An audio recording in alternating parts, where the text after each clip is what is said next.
Cold, hot, cold, hot, cold, hot. Hope y'all had a Merry Christmas. The weather, it's been raining pretty much since last night. And it's been raining all morning. Right now it's midday and I'm just now getting out here to kind of look around in the woods a little bit. And I thought I would show you this scrape. So it's been like 20 degrees. It's been super cold. Water freezes every day. And then the next day, I live in the deep South here in Alabama. Who knows? It'll be 70 degrees in the middle of the winter. Who knows? Right now it's probably in the 50s. But what are these deer doing? I mean, just when you see deer activity, what are they doing? So I'm gonna post some pictures, and before I do, let's look at this scrape. I'll show you what it looks like in the daylight, and then I'm gonna show you some pictures of some nighttime pictures of deer behavior and what exactly are they doing. Okay. If you go in the woods and you see something that looks like this, now he didn't clean it out last night. And see this right here? See this branch that overhangs it? So here's the branch and there's the scrape. It's gonna overhang it just like so. So the pictures I'm about to show you are from last night. And yesterday, Christmas Day, hope y'all had a Merry Christmas. I know we did. And don't forget that this Christmas season, even though it was not the actual birth date of Christ, it is the time that we celebrate his birth and coming as God transformed himself into a baby to grow up to a man to save us from our sins, because we couldn't do it ourselves. He had to do it for us. So hope you had a Merry Christmas. All right, so let's talk about these deer. All right, this deer that made this scrape, I saw it yesterday. So I came out here for just a few minutes yesterday and I put that camera on this scrape. And so these are the pictures that I got. Bam, there you go. So what is this deer doing? So the male deer, the buck, came along and made this scrape. What he did was this licking, and I'm trying not to touch it. So this licking branch right here, what he does is he's got glands in his face and he'll lick on it, lick on the branch. And sometimes you'll see him, he'll take it and he'll bend it like that. And it'll just be bending and pointing straight down at where he's pawed it up. So he's rubbing his scent all over this branch, right? Then at the bottom of this scrape, they don't always do it, but for the most part, this is what they do. He paws out the ground just like so. And then he takes his knees and he puts his knees together, which are glands right there on the back of his knees called his hocks. And he rubs them together and urinates. And he urinates and the urine goes over those hocks and it goes down on top of this scrape.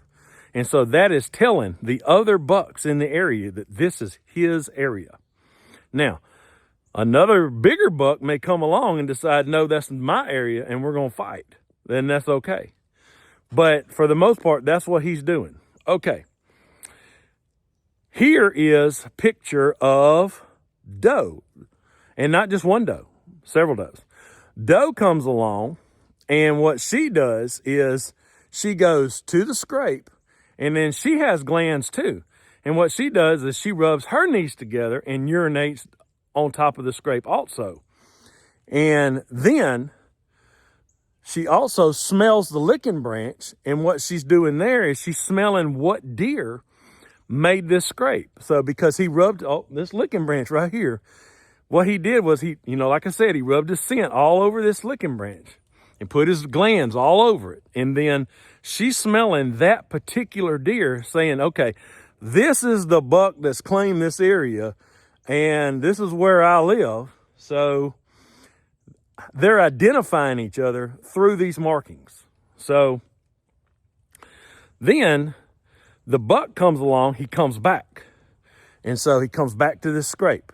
And I got a picture of that right here. And so he comes back to this scrape and then he smells the does, plural, because I've got pictures of a couple of them doing it just from last night in this particular scrape.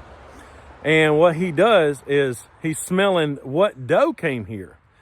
And then he can identify the does that are in this area by their scent. And he'll know how many does are here or the ones that came to it. And, you know, if they're going to come into cycle and they're going to come into heat, and then he'll be able to breed these does, and he'll know the does that are in this area. Okay. So basically this whole setup and this whole long ordeal that I tried to explain to you, which I probably didn't do a very good job at it. And if you're a deer expert, feel free to correct me in the comments. But for the most part, I think I got the general idea out there. But this marking right here is maybe not the dominant buck, but for the most part, going to be the dominant buck right here. And he's not very big. He's not. He looks in the camera to be like a little 6-point. I don't have any giant deer around here for the most part. There was one good one killed right across that road. See that road? See that road right there? There was a really good 9-point killed across, just across the road, and he was the one in this area last year and probably the 2 years before that. He was a mature deer. Neighbor killed him. He was a good deer. So this area had to get taken up by another buck, and apparently it's just not going to be a good one. So he'll just keep living. And I also have a piebald buck around here. He's a little 6-point too. He's going to live. Talk to all the neighbors. He's going to make it, I think, unless he gets hit by a car or somebody. He roams off, gets run off, whatever. Somebody else kills him that I don't know about. But anyway, these markings right here. So when you see them, that's what's going on. They're identifying each other by this scrape and this animal sign.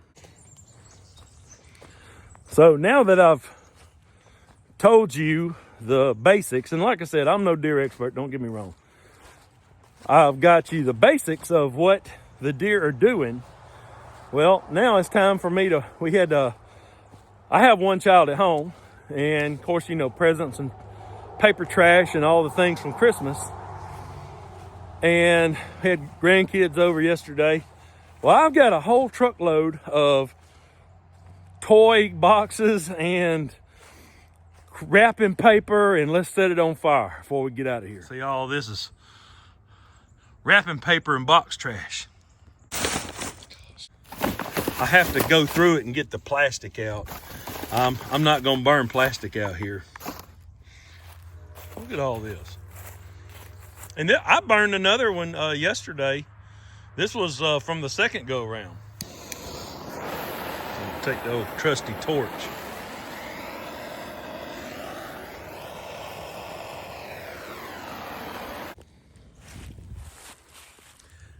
Have you ever thought to yourself that we as an American society is just wasteful? Somehow, I think that we've been sold the fact that we got to do this.